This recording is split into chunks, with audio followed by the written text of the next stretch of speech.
3 तरीके जिससे आप कर सकते हैं अपनी भक्ति को स्टार्ट और अपने आध्यात्मिक जीवन में तेजी से प्रगति।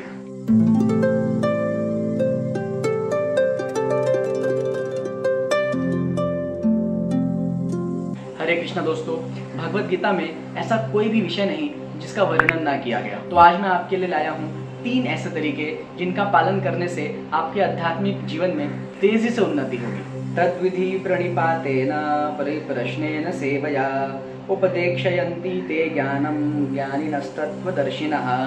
ये भगवत गीता के 4थे अध्याय का 34वां श्लोक है, जिसका अर्थ है तुम गुरु के पास जाकर सत्य को जानने का प्रयास करो, उनसे विनीत होकर जिज्ञासा करो और उनकी सेवा करो।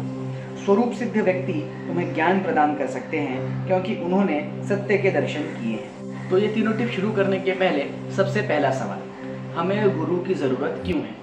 हम तो खुद ही तर्क वितर्क द्वारा सही और गलत में फर्क कर सकते हैं। सही ना?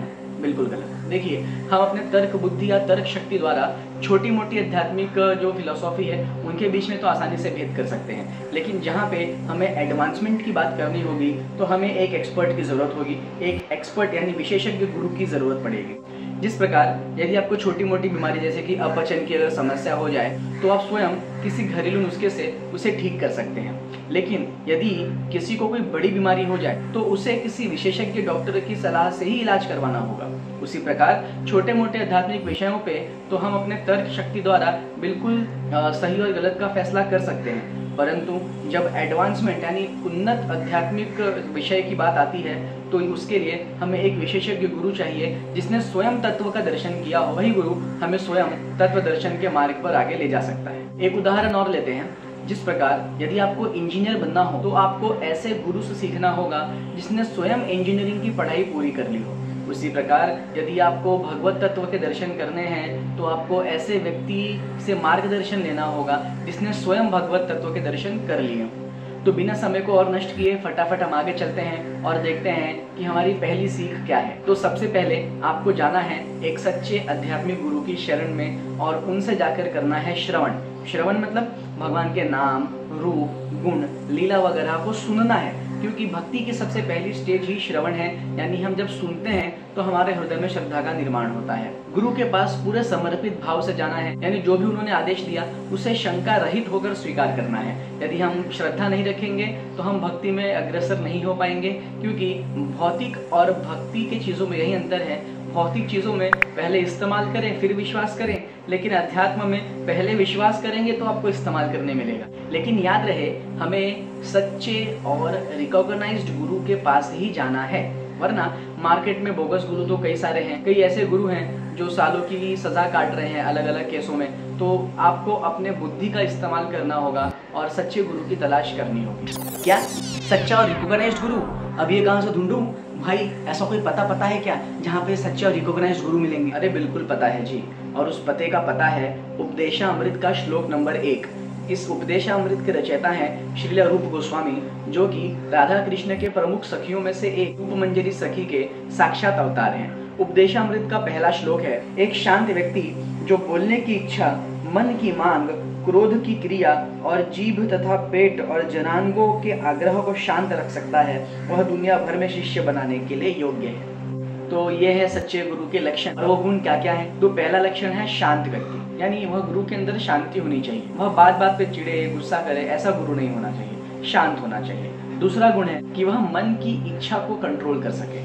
ठीक है, वह अपने मन के वश में ना हो, उसका मन उसके वश में हो। तो ये कैसे पता लगाएं? तो आपको देखना है कि वह भौतिक चीजों से कितना ज्यादा आनंदित होता है। यदि भौतिक क्रियाकलाप उसे आनंदित करते हैं तो उसका मन उसके वश में नहीं है, तो वह गुरु बनने के योग्य नहीं है। तीसरा गुण है बोलने की इच्छा को कंट्रोल कर पाना। तो एक जो सच्चा गुरु है उसका अपनी जीभा पर कंट्रोल होना चाहिए। ये नहीं कि वो बस बोलते ही जाए, उसके अंदर सुनने की भी क्षमता अच्छी हो। जो अगला गुण है वह है क्रोध की क्रिया को अपने वश में रखना। देखिए, मैं ये नहीं कह रहा कि क्रोध नहीं आएगा। वह गुरु आपके भौतिक स्तर को देख के आपसे प्रेम करता है या आपसे क्रोध करता है तो वह गुरु नहीं है। आपको देखना है कि कहीं वो भौतिक स्तर जिनका अच्छा है ऐसे लोगों को अपने पास रखता है और बाकी लोगों से थोड़ा दूर रहता है, कहीं ऐसा तो नहीं दूसरा आपको ये भी देखना है कि वह क्रोध करता है तो आध्यात्मिक विषयों पर क्रोध करता है या भौतिक विषयों पर क्रोध करता है। यदि वह आध्यात्मिक विषयों पर क्रोध करता है, आध्यात्मिक विषयों की पूर्ति ना होने पर क्रोध करता है, तब तो ठीक है, परंतु यदि वह भौतिक विषयों की पूर्ति ना होने पर भी क्रोध करे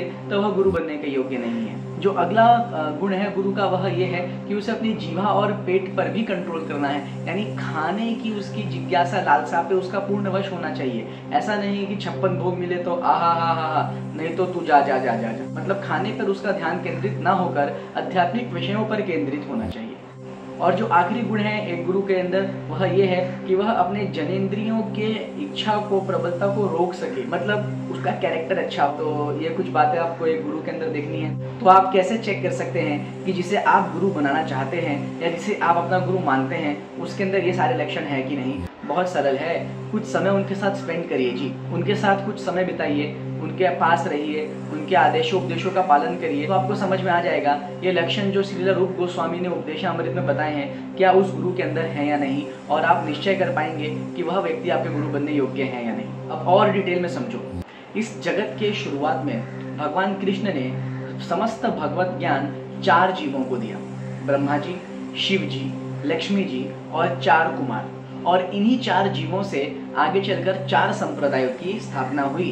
ब्रह्मा जी से बना ब्रह्म संप्रदाय या गौड़ीय संप्रदाय, शिव जी से बना रुद्र संप्रदाय, लक्ष्मी देवी से उत्पन्न हुआ श्री संप्रदाय और 4 कुमारों से उत्पन्न हुआ निम्बार्क संप्रदाय। ये मैं आपको क्यों बता रहा हूँ, जिस प्रकार यदि आपको इंजीनियर बनना हो तो आप किस कॉलेज में एडमिशन लेंगे, ऐसा कॉलेज जो सरकार द्वारा मान्यता प्राप्त हो, क्योंकि यदि आप किसी गैर मान्यता प्राप्त कॉलेज से अपनी इंजीनियरिंग की पढ़ाई पूरी कर भी लें तो भी आपको झोला छाप इंजीनियर का ही टैग लगेगा, आपके पास ना तो डिग्री होगी ना आपको इंजीनियर माना जाएगा। उसी प्रकार से यदि आपको वैदिक और प्रमाणिक भगवत तत्व ज्ञान चाहिए तो आपको इन्हीं 4 संप्रदायों में से ज्ञान हासिल करना होगा, क्योंकि इन्हीं 4 संप्रदायों को भगवान कृष्ण ने मान्यता दी है भगवत ज्ञान को आगे बढ़ाने के लिए, और किसी को नहीं। 4 संप्रदायों में से किसी एक में आपको अपनी श्रद्धा का दान देना होगा और इन्हीं संप्रदाय में से किसी उचित गुरु को अपने गुरु के रूप में स्वीकार करना होगा। सीख नंबर 2, अब आपने गुरु तो स्वीकार कर लिया, परंतु आपको गुरु से श्रद्धा और विश्वास पूर्वक श्रवण करना होगा और गुरु द्वारा अलग अलग साधन वगैरह सीखने होंगे। फिर उन साधनों पर आपको चिंतन करना होगा। चिंतन करना है, चिंता नहीं। चिंतन मतलब उस विषय की गहराई में आपको उतरना होगा, उसे गंभीरता और सावधानी से सोचना होगा और अपने रोजमर्रा के जीवन में उन्हें उतारना होगा। यदि आप सही तरीके से आगे बढ़ेंगे तो आपके मन में कुछ संशय भी उत्पन्न होगा। ये संशय उत्पन्न होना इस बात का संकेत है कि आप सही तरीके से आगे बढ़ रहे हैं। इन सभी संशयों को गुरु के पास जाकर विनम्रता पूर्वक निवारण करने का आग्रह करना है। याद रखिए, विनम्रता पूर्वक गुरु से आग्रह करना है कि वह आपके संशयों का निवारण करें।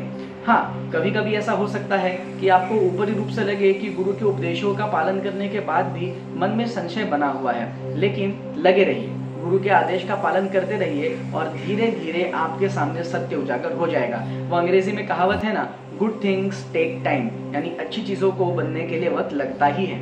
तीसरी सीख, इसे शुरू करने से पहले आप ये समझ लीजिए कि गुरु स्वयं एक आत्म साक्षात्कारी और स्वरूप सिद्ध व्यक्ति हैं। उन्होंने स्वयं दिव्य सत्य के दर्शन किए हैं, इसलिए वह आपको दिव्य सत्य तक पहुंचा सकते हैं। अब ऐसा मैं क्यों कह रहा हूँ, देखिए अब तक आपने सिर्फ गुरु से लिया ही है, लेकिन अब आपको गुरु को कुछ देना भी है। क्या देना है? गुरु को अपना धन, अपनी संपत्ति, अपना वैभव नहीं देना है, गुरु को देना है आपको अपने सेवा का दान। जी हाँ, आपको गुरु की सेवा भी करनी है। ये सेवा किसी भी रूप में हो सकती है। आपको देखना होगा कि आपके गुरु किस आध्यात्मिक सेवा से प्रसन्न होते हैं, बस उसी सेवा को आप बेहतर तरीके से करके गुरु के प्रसन्नता का पात्र बनिए। ऐसा क्यों? यदि गुरु आप पर प्रसन्न होंगे और वह देखेंगे कि आप सत्य जानने के लिए कितने ललाहित हैं, तो वह विशेष अनुग्रह करके दिव्य सत्य की कुछ गुह्यतम बातें, यानी कुछ गुप्ततम सीक्रेट तत्व भी आपको बताएंगे, जिसके द्वारा आपके हृदय में भक्ति का वृक्ष तेजी से फलित और फूलित होगा और आपके हृदय में भी भगवत प्रेम के वृक्ष में फल आने लगेंगे। और जिस दिव्य सत्य के दर्शन के लिए साधु संत वर्षों वर्षों तपस्या करते रहते हैं, वह भगवत प्रेम आप भी अपने हृदय में अनुभव करने लगेंगे और यह आपके भक्ति की आखिरी स्टेज होगी। इसके बाद आपको भी उस भगवत तत्व के दर्शन अवश्य हो जाएंगे। ऐसे ही ज्ञान से लबालब भरी बातों में डूबने के लिए हमारे वीडियो को शेयर करिए, लाइक करिए और सब्सक्राइब करिए। हरे कृष्णा।